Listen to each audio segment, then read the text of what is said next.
Assalamualaikum warahmatullahi wabarakatuh. Saya Nur Lamsari dengan Stambuk A1H120.053. Di sini saya akan memaparkan materi pengantar pendidikan mulai dari bab 5 sampai dengan bab 9.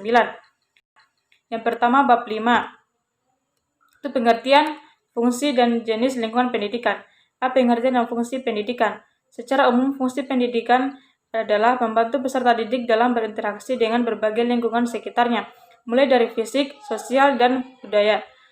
Utamanya berbagai sumber daya pendidikan yang tersedia agar dapat dicapai tujuan pendidikan yang optimal. B. Pusat pendidikan berpengaruh pada keluarga, sekolah, dan masyarakat. C. Pengaruh timbal balik antara pusat pendidikan terhadap perkembangan peserta didik. Yang pertama, pembimbingan dalam upaya pemantapan pribadi yang berbudaya. Kedua, pengajaran dalam upaya penguasaan pengetahuan. Ketiga, pelatihan dalam upaya pemahiran keterampilan. Bab 6. Aliran-aliran pendidikan. A. Aliran klasik dan gerakan baru dalam pendidikan. 1. Aliran-aliran klasik dalam pendidikan dan pengaruhnya terhadap pemikiran pendidikan di Indonesia. Yang pertama, aliran empirisme. Yang kedua, aliran nativisme. Yang ketiga, aliran naturalisme. Dan yang keempat, aliran konvergensi. Selanjutnya, B. 2 aliran pokok pendidikan Indonesia. Yang pertama, Perguruan Kebangsaan Taman Siswa. Perguruan Kebangsaan Taman Siswa didirikan oleh Ki Hajar Dewantara pada tanggal 3 Juli 1932 di Yogyakarta, yakni dalam bentuk yayasan. Yang kedua, Ruang Pendidik INS Kayu Taman. Ruang Pendidik INS didirikan oleh Muhammad Jafei, lahir di Matan, Kalbar tahun 1895 pada tanggal 31 Oktober 1926 di Kayu Taman, Sumatera Barat.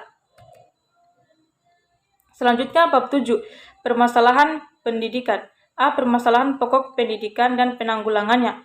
Pada dasarnya ada dua masalah pokok yang dihadapi oleh dunia pendidikan di tanah air kita. Yang pertama, bagaimana semua warga negara dapat menikmati kesempatan pendidikan. Yang kedua, bagaimana pendidikan dapat membekali peserta didik dengan keterampilan kerja yang mantap dan dapat terjun ke dalam kancah kehidupan masyarakat. B. Jenis permasalahan pokok pendidikan. Masalah yang 1. Masalah pemerataan pendidikan. 2. Masalah mutu pendidikan. 3. Masalah efisiensi pendidikan. 4. Masalah relevansi pendidikan. C. Faktor-faktor yang mempengaruhi perkembangan masalah pendidikan. Yang pertama, perkembangan iptek dan seni. Yang kedua, laju pertumbuhan pendidik. Yang ketiga, aspirasi masyarakat. Yang keempat, keterbelakangan budaya dan sarana kehidupan.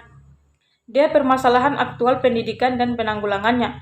Yang pertama, permasalahan aktual pendidikan di Indonesia. 1. Masalah keutuhan pencapaian sarana. Yang kedua, masalah kurikulum. Yang ketiga, masalah peranan guru. Yang keempat, masalah pendidikan dasar 9 tahun. Yang kedua, upaya penanggulangannya. Yang pertama, pendidikan efektif perlu ditingkatkan. Yang kedua, pelaksanaan KO dan ekstrakurikuler dikerjakan dengan penuh kesungguhan. Yang ketiga, pemilihan siswa atas kelompok yang akan melanjutkan belajar ke perguruan tinggi. Yang keempat, pendidikan tenaga kependidikan, prajabatan dan dalam jabatan perlu diberi perhatian khusus. Yang kelima, untuk pelaksanaan pendidikan dasar 9 tahun. Bab 8, Sistem Pendidikan Nasional. A. Kelembagaan, program, dan pengelolaan pendidikan Yang pertama, kelembagaan pendidikan. Berdasarkan Undang-Undang Republik Indonesia Nomor 2 Tahun 1989 tentang Sistem Pendidikan Nasional, kelembagaan pendidikan dapat dilihat dari segi jalur pendidikan dan program serta pengelolaan pendidikan. A. Jalur pendidikan, yakni jalur pendidikan sekolah, jalur pendidikan luar sekolah. B. Jenjang pendidikan, yakni jenjang pendidikan dasar, jenjang pendidikan menengah, dan jenjang pendidikan tinggi. 2. Program dan pengelolaan pendidikan.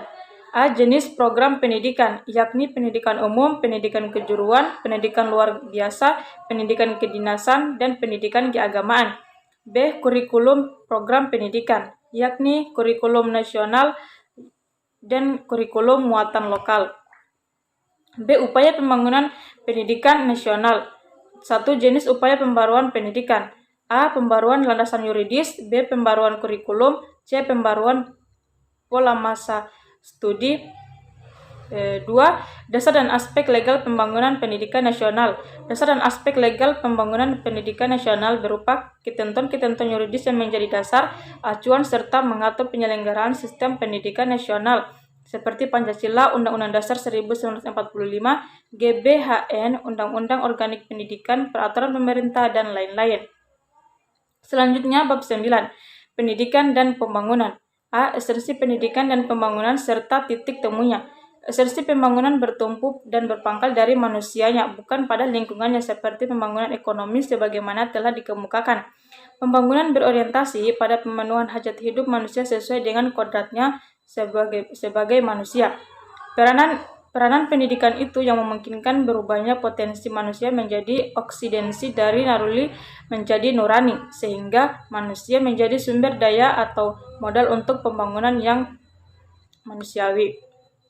Jadi, pendidikan mengarah ke dalam diri manusia, sedang pembangunan mengarah keluar, yaitu ke lingkungan sekitar manusia. B. Sumbangan pendidikan pada pembangunan. Sumbangan pendidikan terhadap pembangunan dapat dilihat dari beberapa segi. Yang pertama, segi sasaran. Kedua, segi lingkungan. Ketiga, segi jenjang pendidikan. Yang keempat, segi pembintangan kerja atau sektor kehidupan. C. Pembangunan sistem pendidikan nasional. Yang pertama, mengapa sistem pendidikan harus dibangun?